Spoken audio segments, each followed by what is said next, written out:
Welcome to Under the Bleachers. Chris Ransom. I'm joined by William Yanish here. The two of us tonight will be discussing the Ohio State Indiana game. We will also go over the conference championships. Um, yeah. So Brandice joins us great, and if she doesn't, we're prepared to move forward regardless. But let's start with Ohio State, Indiana, the Hoosiers, the Buckeyes, Kurt Signetti, Ryan Day. This might be a game of the year candidate, but I like the Buckeyes here. I mean, and don't get me wrong, Indiana's got Curtis Rourke. They've got Elijah Surrett at wide receiver.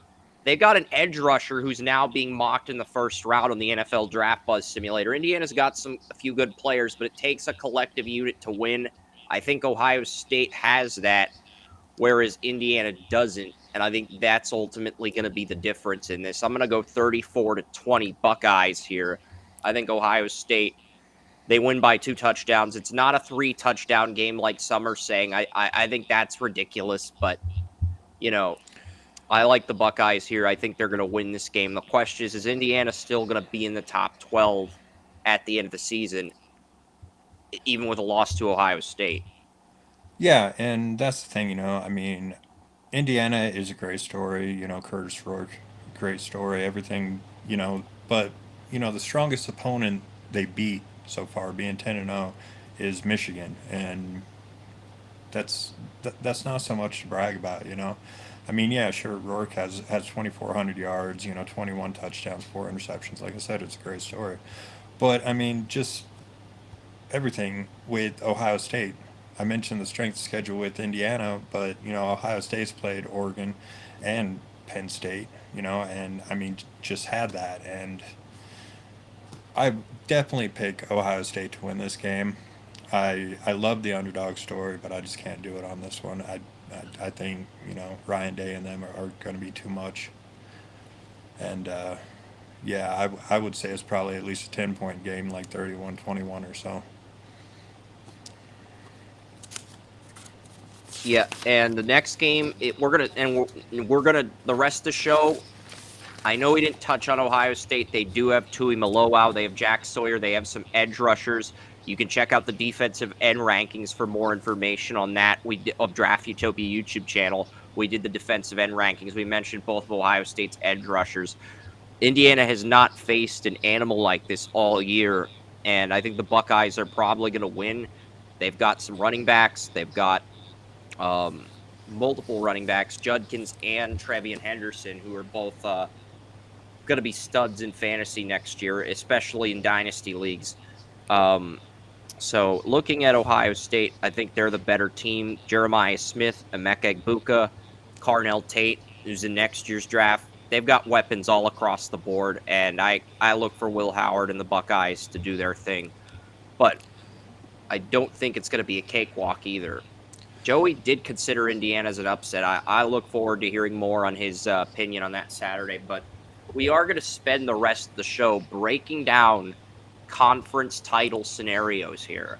And I'm going to go in alphabetical order just to make things more entertaining. That way, our SEC viewers make sure to listen to the entirety of the show. I could do the SEC last, but I'm not that cruel because after the SEC of the Sun Belt Conference, I'm not that cruel. I'm pretty brutal for having to make you go listen to the very end to get the SEC take, but we'll start with the American Athletic Conference. It's going to be Tulane and Army. We don't know who's going to host yet. Um, I like Army over Tulane right now. I mean, Army just has a little bit more working in their favor. They're one of 3 undefeated teams, I believe. I believe Oregon, Indiana, and Army are the only unbeatens left. I could be wrong on that, William, but I think those are the 3 unbeatens left. Yeah, I think so. Sounds about right. But yeah, like you're saying, Army, they against North Texas, they were finally down 3-0 the first time all season, and they haven't lost except for when it comes to what's coming up with Notre Dame and all. But against a Tulane team that I'm not overly informed on, but I mean, I just figured that what Army is doing is going to be too much for Tulane, and it And Tulane lost Michael Pratt to the 24 NFL draft. I know he got picked in the yeah. 7th round and got cut from the Packers, but that's still a loss. To a degree, that's still a loss. And I just don't know if Tulane has the answers to pick up the pieces, rebound, and recover. I think their coach took the head coaching gig at Houston after they won the conference last year. So, Yeah, that and they got sounds right. Troy's And coach from the Sun Belt, I think, or something. I don't know, but hmm, yeah, something like that. But yeah, Michael Pratt last year. I mean, he's definitely a good quarterback. He's playing for the Buccaneers now. They snagged him, and I mean, I. I just don't know, who's there or what that's going to be. You mentioned their coach leaving, and that was a big deal about you know that program turning around with Michael Pratt. Was because that coach yeah. came in there. And that coach went to Houston, and they got the coach from the Troy Trojans who won 2 Sun Belt titles. So it feels like Tulane's reloaded to a degree, Right. but even if they have reloaded, all it means is they're still a top 25 team. They're not going to get a New Year's Day bowl or a playoff appearance, even with another conference title on their resume. Yeah. All this win would do for Tulane is enhance the resume for their head coach whenever he wants to leave go from Troy to Tulane to the next big program. But looking at this, I like Army over Tulane. The next game is the ACC title. I have SMU and Miami. I have Miami over SMU. That is my pick at this point. Clemson could still get in, but they need Miami to lose one of their next 2, or they need SMU to lose out. That's the only path for those are the only 2 paths for Clemson in. I don't think either of those paths are going to happen, William. And I think Miami is going to get in as the ACC representative. That would be my prediction. So I'm not really surprised by how the ACC is going right now. But I like because that's the thing. The tiebreaker would go to Miami over Clemson, and Clemson's played all their conference games, so they need Miami to lose one of 2, or they need SMU to lose both games. And I know the fan and Joey wants the Miami Clemson championship. It's not going to happen. Houston's got at Virginia, SMU's got at Virginia and versus Cal. They're not losing both those games. Even if Virginia surprises them, they will beat the pants off of Cal in their home finale, knowing what is on the line for the SMU program. So, I mean, Jay Nott's a good running back, but they don't really have much else down in Cal. And Jay Nott hasn't really had a signature game where he's had over 100 total yards outside of the Week 5 contest against Florida State. And that was Florida State's first win of the year, I believe, William, against Cal. So that should say something. Yeah, if he got beat by Florida State this year, that's pretty bad. I mean, what are they, 2-8 now or something like that? Or Yeah, Cal, they're 2-8 or something. It doesn't matter. They're not going bowling this year. yeah, SMU is probably going to be in the ACC title. I don't see them losing 2 in a row, even if Virginia upsets them this Saturday, because they'll realize no, the urgency to beat Cal with what's on the line in their home finale. no, and I don't see SMU being much of a speed bump for Miami coming through. And I mean, your ACC champion is going to be Miami. I mean, I don't. SMU's played some team stuff, but I just don't think that they're that as Only dynamic one of a ACC team. team is going to get in. The best Yeah, case scenario is SMU wins like 35-34. It's a very close game, and the selection committee decides to put Miami in at 11 because they're a big brand. I mm, don't think 2 ACC teams will get in unless Miami gets in as an at-large, and they would be like number 11 as a 2-loss team. They would be a very low-seeded team as a 2-loss team. So that's the thing people got to realize. And if Miami wins, they're going to be the only ACC team in because SMU will have that conference loss. Even though SMU should garner consideration, I don't think they'll get it because it's their first year in the ACC. yeah, for sure. All right, moving on to the Big Ten. Oregon's pretty much in the conference game. Oregon will play the winner of Indiana versus Ohio State unless Penn State wins out. So the Buckeyes would have to beat Indiana and then lose to Michigan. But wouldn't Indiana own the tiebreaker over Penn State then because Indiana's only conference loss, Indiana has no losses on the year.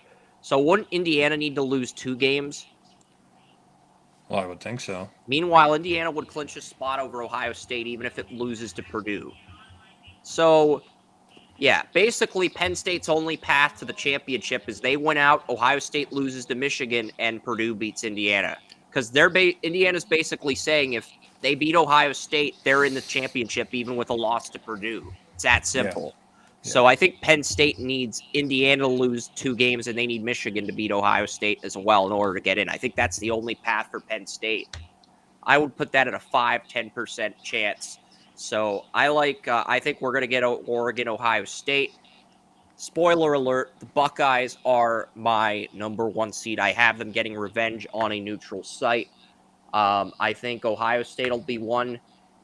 I'll save my predictions for the end because we're still in the early stages of this, but I think Ohio State will be the 1 seed, and Miami will be a top 3 seed as well. I have Miami at 3 in my current bracket. You'll find out who number 4 is next in just a few minutes. Or if you got a different take, or if you think Oregon's going to go undefeated and be the 1 seed, let me know, William, and then we'll get to the Big 12. Okay, sorry, I was having some technical difficulties. No worries. What do you think of the Big 10? I'm going to go Ohio State over Oregon just for the hell of it. But I already, go ahead. I'm going to go Ohio State over Oregon for my Big 10 championship prediction. I think Ohio State gets even with Oregon on a neutral field, and those teams are seeded 1 and 5 at the end of this. Yeah, what I see, I already said I thought Oregon was going to finish undefeated. The Ohio State rematch, would say a lot considering how the game ended and all. I'm definitely going to stick with Oregon though. So all right, that's fair. Okay, Big 12 is very chaotic. There are 9 teams that still have a mathematical chance of reaching the conference championship. My favorite scenario is Texas Tech versus TCU. However, that scenario would require utter mayhem for 5 teams that are 5-3 in league play. Therefore, we're going to focus on the 4 teams with the most realistic chances. The first 3 teams, BYU, Colorado, Arizona State, all control their own destiny since if Arizona State wins out, it's BYU, Arizona, they would clinch a spot. Same as for Colorado. And meanwhile, Iowa State would need to win out. They have to beat Cincinnati at home and Kansas State on the road. I don't think they would do that. I think Kansas State's going to beat Iowa State, even if that happens. So I'm going to make this interesting here. I'm going to pick Colorado over Arizona State. I'm going to have Arizona State beat BYU at home, beat Arizona on the road, and we're going to get an Arizona State-Colorado Big 12 championship with Shedeur Sanders leading the Buffaloes to a Big 12 title. So sorry, BYU. You guys are not in my 12-team playoff. You lose again, and it's Colorado, Arizona State. That is the game that's going to decide the Big 12 championship. Insanity. BYU has had, a great defense this year, and They have. I mean, Colorado that's actually kind of shocking after how they have been and everything else that they've gotten to the point. But it had to do. Utah just isn't the same team without Cam Rising, and I'm not sure what Kyle Whittingham is doing over there. But yeah, could at least beat Colorado or try to. Yeah, I'll go with Colorado and with over Arizona State. I like Cam Scatterboot down there. I mean, he's decent. I watched some of that offense, Yeah, and I Arizona State's think they're running back very could be an underrated. NFL prospect. Is that Scatterboot is he the running back or is he the quarterback on Arizona State? Running back. Running back, I like him. He's good. Yeah, yeah. He definitely he has his own style running, and he's got some patience, and I mean he does a little bit of everything. So I definitely like him all right, but I'll go with Colorado over Arizona State, though. Yep. Not sure why. Just will. Maybe I guess as part of my family and everybody going there, and maybe being accepted there, or whatever. Yes. So for Conference USA, we have Jacksonville State 6-0, Western Kentucky 5-1, Sam Houston after losing to Louisiana Tech. Sam Houston State 5-1, Liberty, the preseason favorite to win the conference, is 4-2, and all four teams have a shot to get in. I'm going to go with Jacksonville State over Liberty. I think the most NFL talent in Conference USA is on Jacksonville State and on Liberty. Liberty with Kason Salter at quarterback and Quinion Cooley at running back, and Jacksonville State is Clay Webb at left guard. I have a first-round grade on Clay Webb for a reason. I've talked about him for multiple weeks now. But I think Jacksonville State beats Sam Houston State, and they beat Western Kentucky on the road. And I think Liberty, they beat Western Kentucky, and they beat Sam Houston State on the road. So I think we are going to get a Liberty versus Jacksonville State Conference Championship. That is my prediction. I can definitely agree with that. I'll take Liberty over to Kadon Salter. I mean, definitely have a pretty dynamic quarterback, and just where they were sitting, from a preseason point of view, I kind of like them. So I can. But Agree here's with the that. thing. Western Kentucky and Jacksonville State are 1-2 in the conference. If Western Kentucky beats Liberty and Jacksonville State beats Sam Houston State, Western Kentucky and Jacksonville State is the conference title. And next week's Jacksonville State-Western Kentucky game is pretty meaningless. Because since both teams will be playing each other again in a week from now. Maybe both teams will rest their starters for the regular season game and play their backups in a meaningless regular season finale. That would be kind of funny. Yeah, for sure, man. Yeah, for sure. But That would be hilarious. yeah, if we get Jacksonville State, Western Kentucky. But Williams taking Liberty over Jacksonville State. I'm taking Jacksonville State over Liberty. And yeah, Liberty lost to winless Kennesaw State, who fired their head coach. I was live streaming that game when I did a show with Brandice earlier this year. So Oh God, man. I had to throw that out there. I mean, that's why Liberty's not in the top 25, even though they were one of the last teams to lose a game. They were like one of the last 10 or 11 teams to lose a game.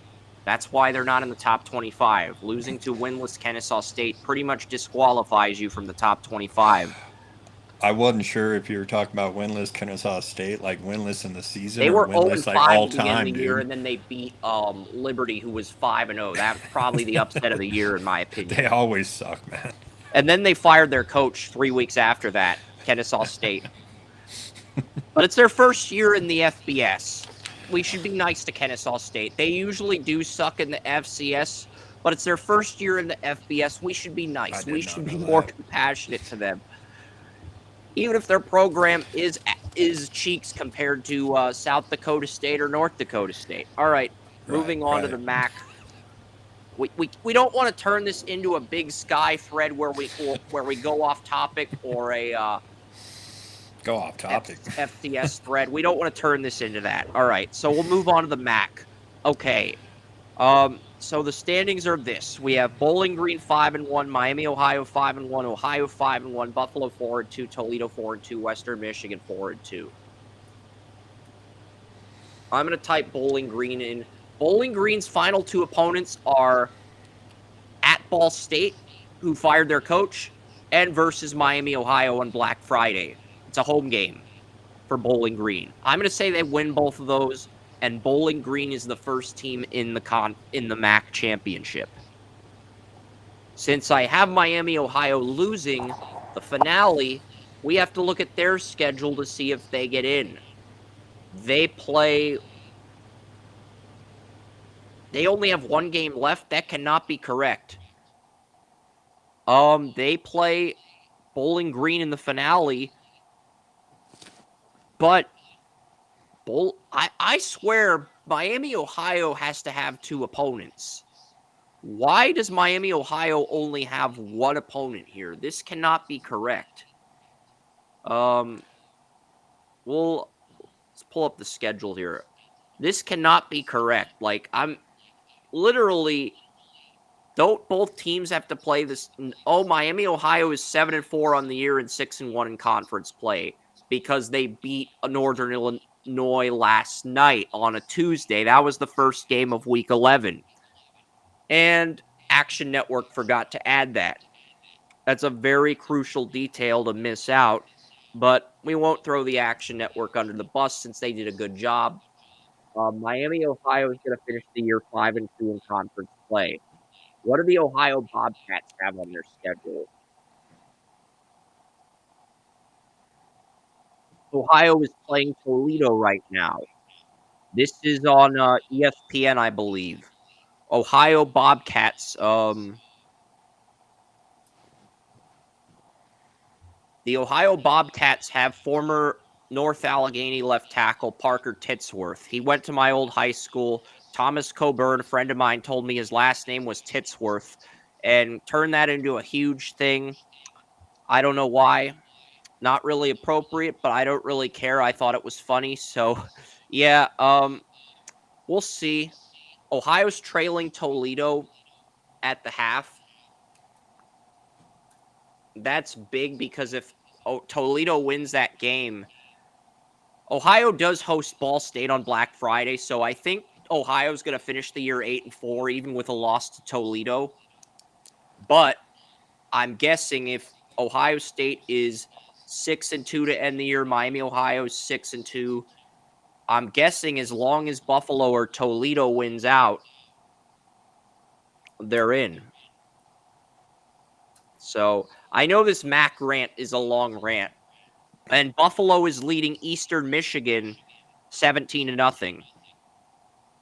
I think would Buffalo get in if they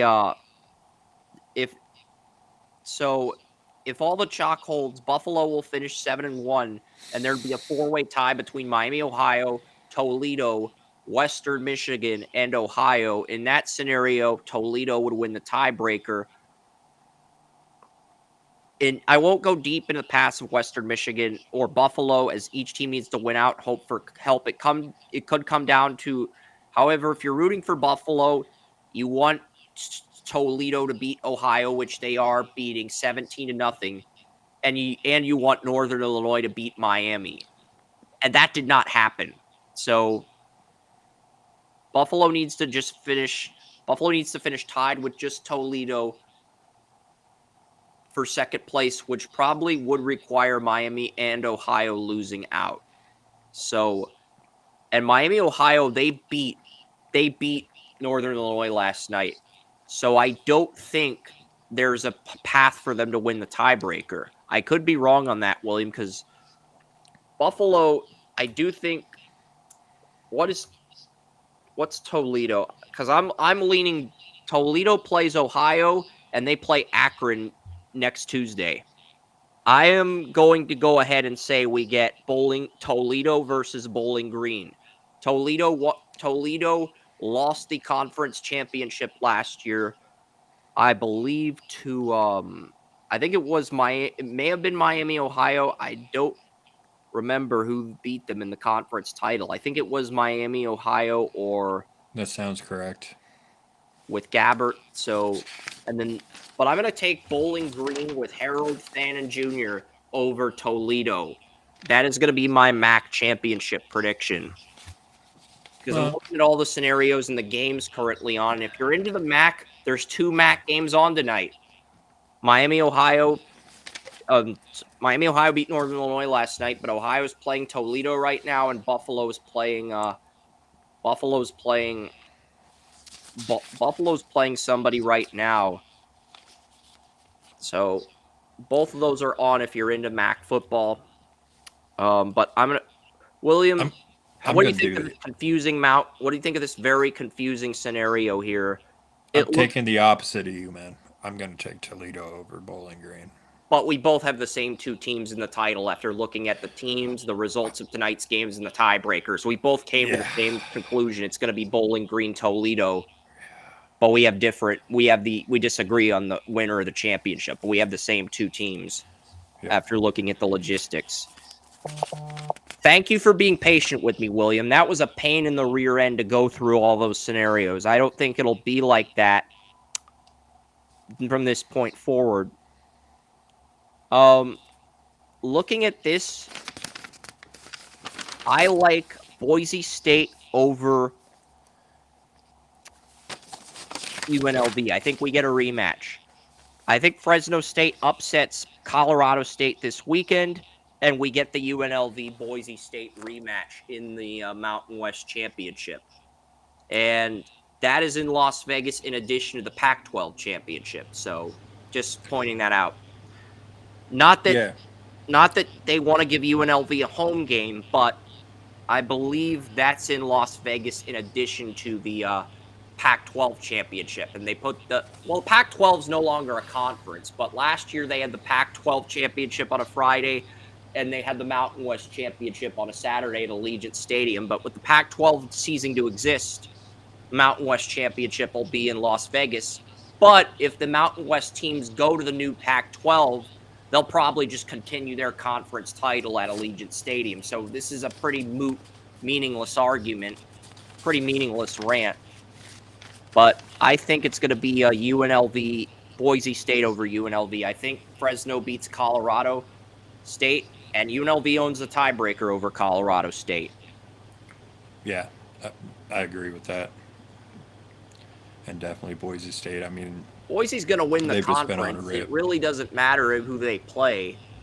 I just think, I don't know, if Colorado State can beat Fresno on the road and then they get Utah State at home to end the year, I think if they can beat Fresno, they'll be the team Boise faces with both teams undefeated in Mountain West play. But if not, it's going to be UNLV. And we saw what UNLV did to Fresno State on the road in Fresno with Sluka out of the lineup. I don't think Colorado State can do that without Torrey Horton at wide receiver. I don't. That's why I'm going to go Boise over UNLV.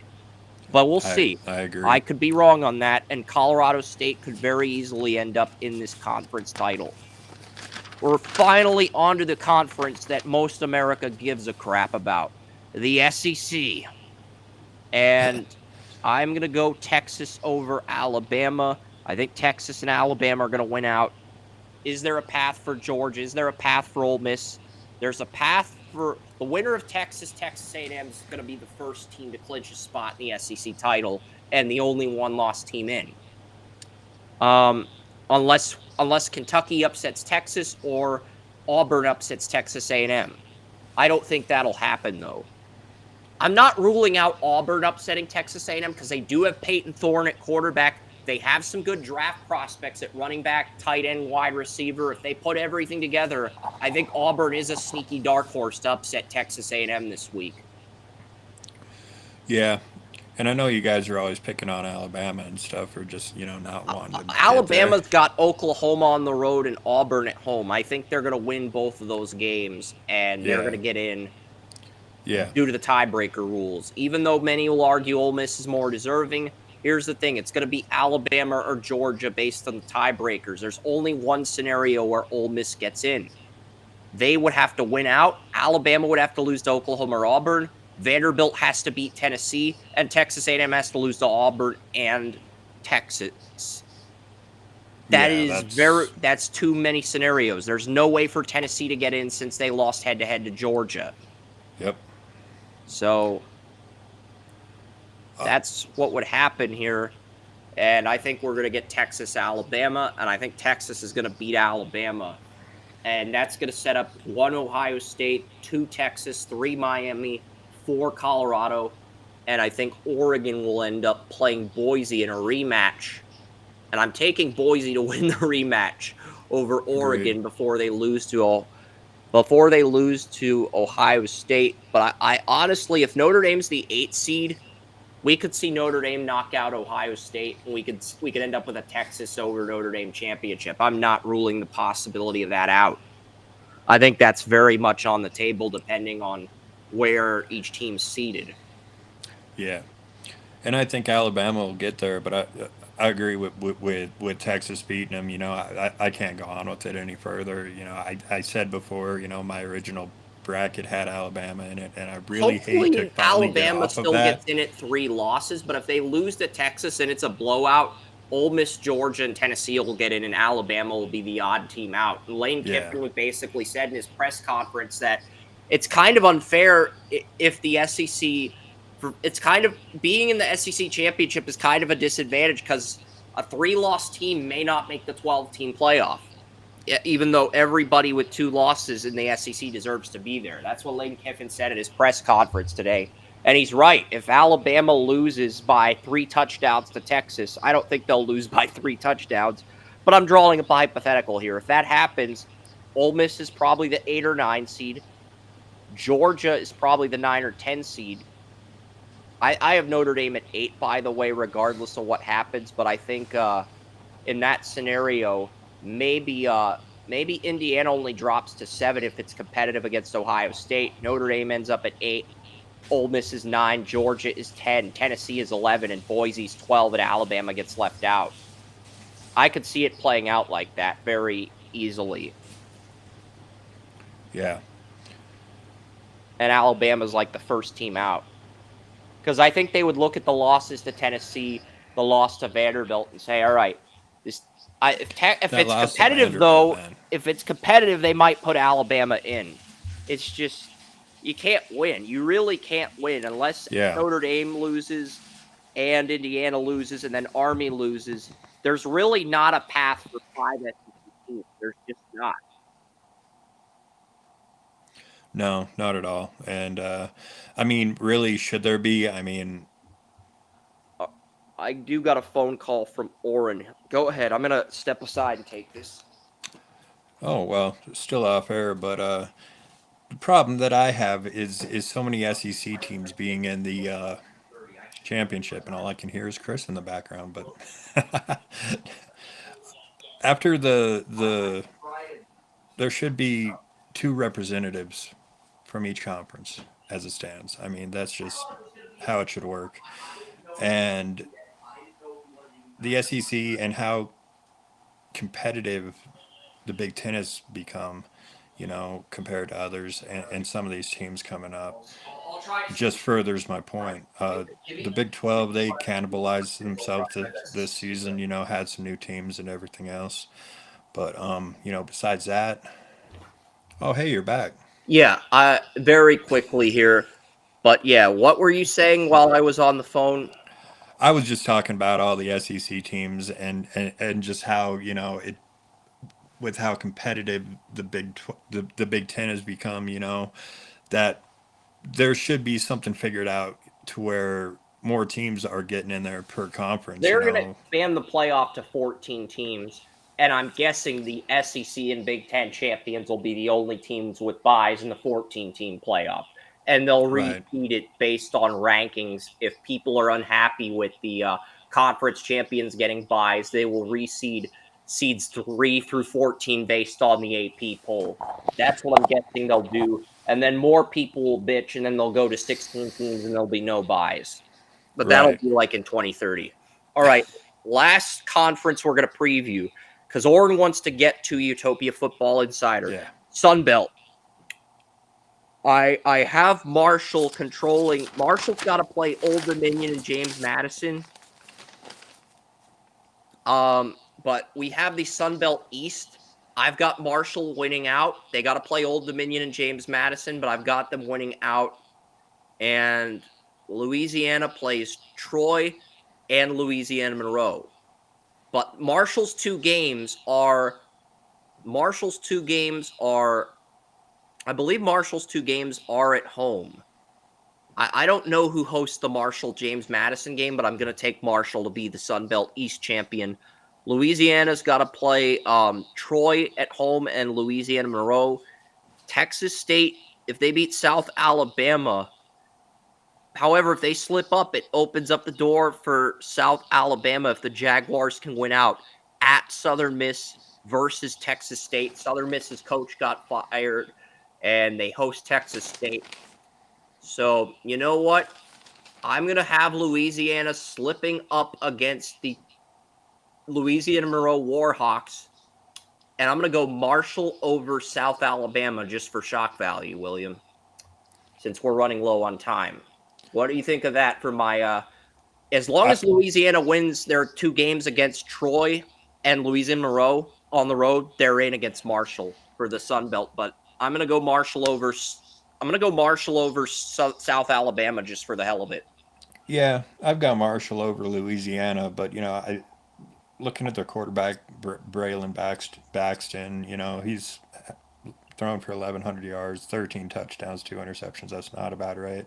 But on the ground, he's put down 389, 3 touchdowns, for a 4.7 yard average, and I mean that's doing pretty good. I mean even if you're in the Sun Belt, and but I will definitely take them over Louisiana. I mean I definitely like your South Alabama thing coming out of there. That that does sound good, but yeah. Yeah, it was a strictly shock value. I wish I could stay and chat more college football with William. I got the phone Yes, call sir. on Oren. I got to do Utopia Football Insider. I stick around on Restream, or if you're on the YouTube channel, click on the link that takes you to the Week 12 preview.